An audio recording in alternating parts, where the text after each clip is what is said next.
Hai semuanya, di video kali ini aku mau berbagi lagi ide jualan cuma 3 bahan aja. Kalau teman-teman penasaran aku pakai bahannya apa aja, simak terus sampai selesai.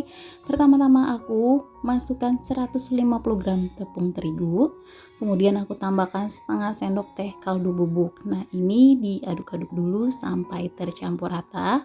Kalau sudah tercampur rata, masukkan 250 ml air putih. Masukkannya secara bertahap sambil diaduk-aduk. Nah, ini gunanya supaya tepungnya tidak bergerindil ya. Kita masukkan airnya bertahap sedikit-sedikit sambil diaduk-aduk. Kalau sudah seperti ini langsung aja kita masak. Masak menggunakan api sedang sambil terus diaduk-aduk karena ini bakalan menjadi padat dan berat ya teman-teman. Nah, kalau udah kayak gini, kita aduk cepat sampai dia agak kering ya, teman-teman. Kalau udah kayak gini, teman-teman boleh angkat lalu pindahkan. Di sini aku pindahkan ke alas kerja ya, teman-teman. Kita tunggu sampai dingin atau hangat ya, teman-teman. Nah, kalau misalnya sudah hangat, ini akan aku gilas pakai rolling pin aja.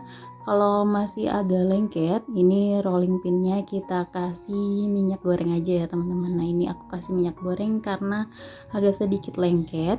Kita pipihkan sesuai dengan selera aja ya, tapi jangan terlalu tipis banget ya teman-teman, dikira-kira aja. Kemudian bagian pinggirnya yang gak rapi kita potong seperti ini ya, tapi jangan dibuang, kita simpan aja karena nanti akan kita bentuk kembali. Nah, kalau udah rapi kayak gini, teman-teman bisa bentuk.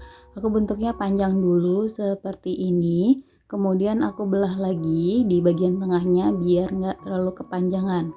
Kalau misalnya terlalu lengket, ini bisa teman-teman kasih terigu ya. Nah, ini langsung aku goreng ya teman-teman. Pastikan minyaknya sudah benar-benar panas. Lalu kalau sudah kokoh boleh kita bolak-balik kayak gini, kita goreng sampai matang dan garing kecoklatan. Nah, ini udah garing dan kecoklatan juga. Ini mau langsung aku angkat dan ditiriskan aja ya teman-teman.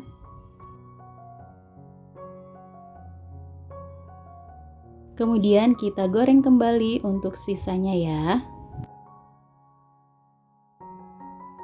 Nah, ini dia cemilan 3 bahannya udah jadi, bikinnya super gampang banget ya teman-teman, dan modalnya juga ekonomis. Kalau untuk ide jualan ini untungnya lumayan banyak banget ya teman-teman. Nah, kalau teman-teman mau berjualan bisa menggunakan mika seperti ini ukuran 5X ya teman-teman, atau boleh dengan plastik kiloan juga nggak apa-apa. Nah, ini kita isi kurang lebih 6 atau enggak sampai 7 atau enggak, disesuaikan dengan harga jual. Kemudian di sini aku kasih bumbu tabur. Di sini aku pakai yang rasa jagung bakar, atau teman-teman bisa ganti dengan rasa barbecue atau disesuaikan selera juga aja. Nah, biar lebih agak spicy atau pedas, aku tambahkan bon cabe. Ini secukupnya aja ya, atau sesuai dengan requestan sama pembeli ya teman-teman. Nah, kayak gini aja udah jadi, simple banget ya cara buatnya, dan cemilan ini sangat enak banget ya teman-teman. Nah, ini rasanya enak banget ya teman-teman. Ini mirip stik kentang tapi tanpa kentang. Ini rekomen banget buat teman-teman coba. Nah, segini aja video yang kali ini aku bagikan. Semoga bermanfaat. Jangan lupa selalu support channel aku dengan cara like, komen, dan di subscribe. Terima kasih.